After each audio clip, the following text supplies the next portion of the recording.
Welcome to St. Paul's Episcopal Church. This virtual tour features the exterior and interior of the building, which includes the largest collection of Tiffany windows in the state of Wisconsin. Our tour highlights the architectural artistry of the building and the majesty of the 46 stained glass windows. As an accompaniment to our tour, you will hear organ works performed on the Chantz organ by Canon Joseph A. Kucharski, Director of Liturgy and Music, and Mr. Ted L. King, Associate Organist. Vocal music is provided by the choral scholars of St. Paul's, who maintain the lively tradition of musical excellence for which St. Paul's has been justly famous. The cornerstone for the church was laid in 1883. Founded in May of 1838, St. Paul's was the first Episcopal church in the city of Milwaukee and the third in the state of Wisconsin. A listing of St. Paul's founding members reads like a who's who of entrepreneurs who moved from the East Coast to Milwaukee to make their fortunes. Members included many prominent citizens of the time. This helped the church to become the most influential Episcopal congregation in the state of Wisconsin.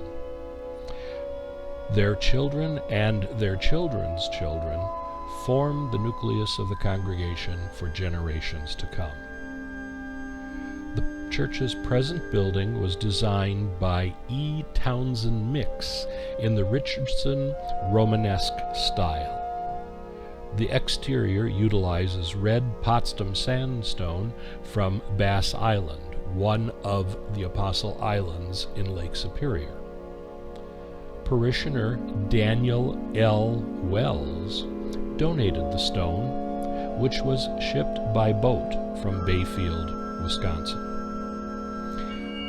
It is believed that St. Paul's closely resembles a building actually designed by architect Henry Hobson Richardson, whose plans were published in the Architectural Sketchbook in 1873, but never built. St. Paul's is listed on the National Registry of Historic Places and was selected by the Historic American Buildings Survey as an important example of architectural heritage. The lighted tower of St. Paul's continues to be a beacon on the east side, visible from the Milwaukee Harbor and beyond. The traditional cruciform design of the building is pronounced when viewed from above the building. St. Paul's is located in the downtown neighborhood of Juneautown, east of the Milwaukee River. Historically, the neighborhood has been considered wealthy, with a comfortable urban feel and an ideal place to live. The ambiance continues today as the parish is situated in an area with a population of 5,600 people. The neighborhood continues to rank as one of the best places to live in the state of Wisconsin. The interior of St. Paul's Church was modified after a fire in December of 1950. The modifications affected only the chancel and the east transept. A restoration in 2011, which included the installation of the Chantz organ, resulted in the current configuration. This configuration is remarkably close to the original pre-1950 configuration. The alignment of the pews appears to be somewhat eccentric when you see them from the drone's perspective. The design is methodical, however.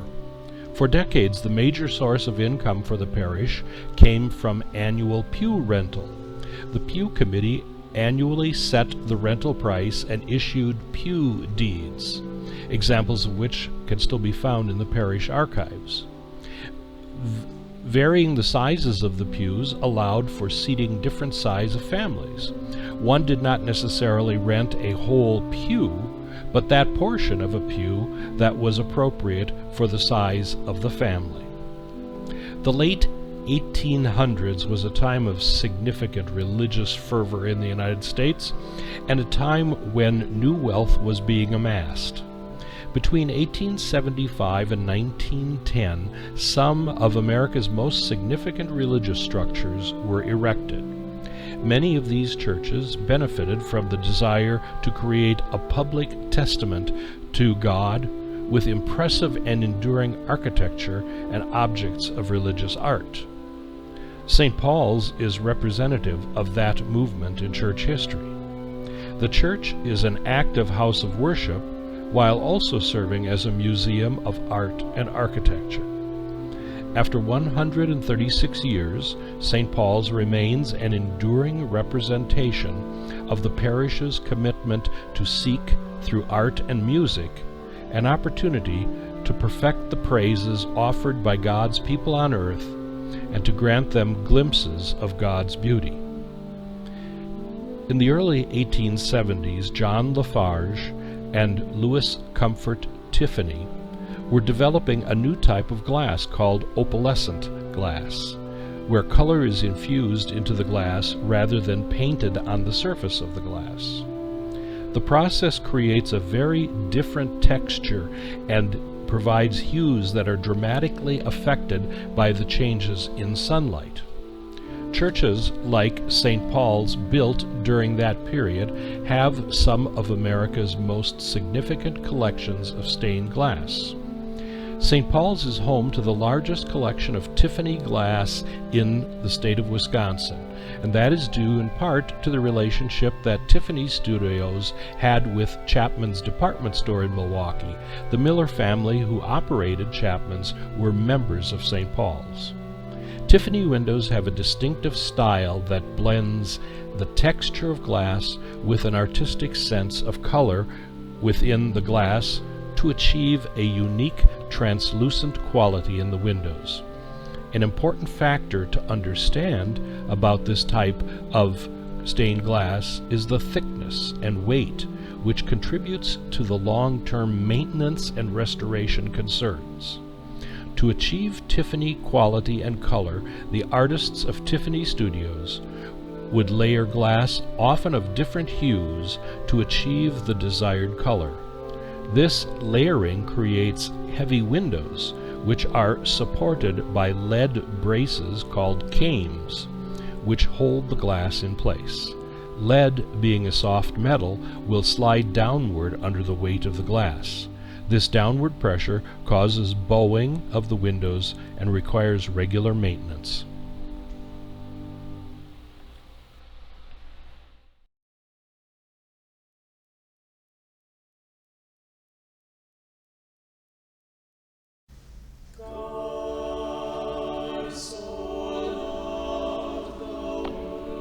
Christ Leaving the Praetorium by Louis Comfort Tiffany, 1884. This is the largest window ever made by Tiffany Studios of New York. It spans 30 feet in length, 24 feet in height, and reaches up to 2 inches in thickness. It is a copy of Paul Gustave Doré's masterpiece, Christ Leaving the Praetorium. The window was donated by the daughter of Jackson Kemper, who was the first Episcopal Bishop of Wisconsin. It was given in memory of her father.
The rose window was created by Tiffany Studios and installed sometime prior to 1890. It was donated by Mrs. E.H. Broadhead. The center frame is composed of a series of angels' faces. If there is any particular theme intended for this window, it is unclear from our church records. The outer parts of the window make use of pressed glass to create many different surfaces for light to pass through. The many surfaces provide this window with a unique light refracting quality.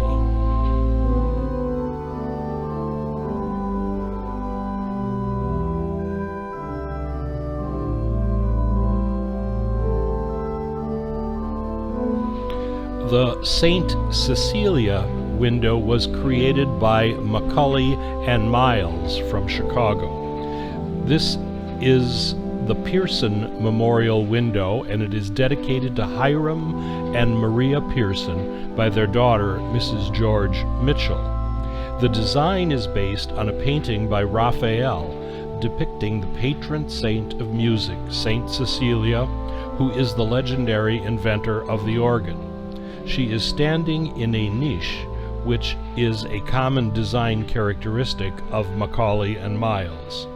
The window was rebuilt in the recent past, and some of the original structural components of the frame have been modified. However, much of the original glass remains intact. Christ in the Garden of Gethsemane was designed by Tiffany Studios and installed in 1915. The window was designed by Louis Comfort Tiffany himself, and if you look in the lower right-hand corner of the window, you will see his name in script. One should note that the Tiffany signature plate changed over the years, and that not all Tiffany windows have the same markings of authenticity.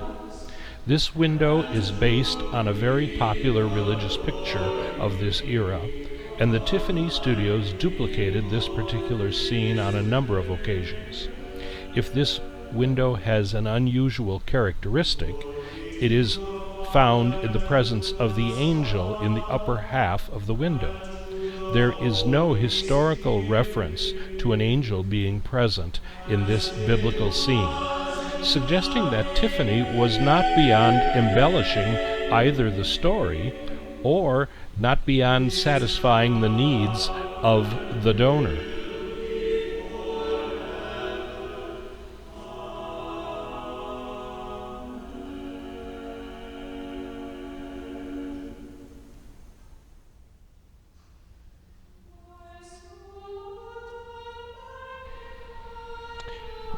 The Annunciation window presents a little bit of a puzzle. Historical documents of the church attribute this window to Tiffany. However, the design and artistic attributes of this window place that designation in doubt. The window is dedicated to Helena Lee Wells by her family. This window appears to be two separate efforts, with the top part representing the Annunciation, and is the section of the window not in keeping with the Tiffany style.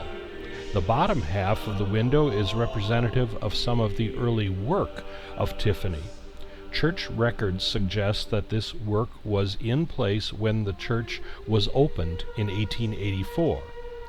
If this were the case, it is possible that this may be an early work of Tiffany, since he didn't begin significant church work until the late 1870s.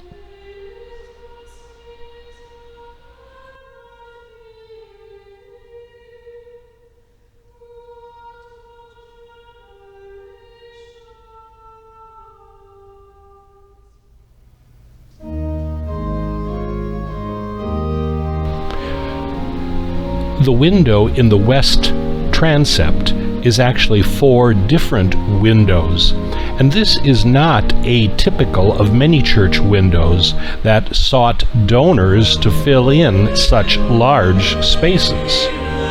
The center lancet of the window is designed by the London firm of Heaton, Butler and Bain, one of the largest and most important studios in Victorian England. This section, like other sections, deals with death and resurrection as a theme for the window.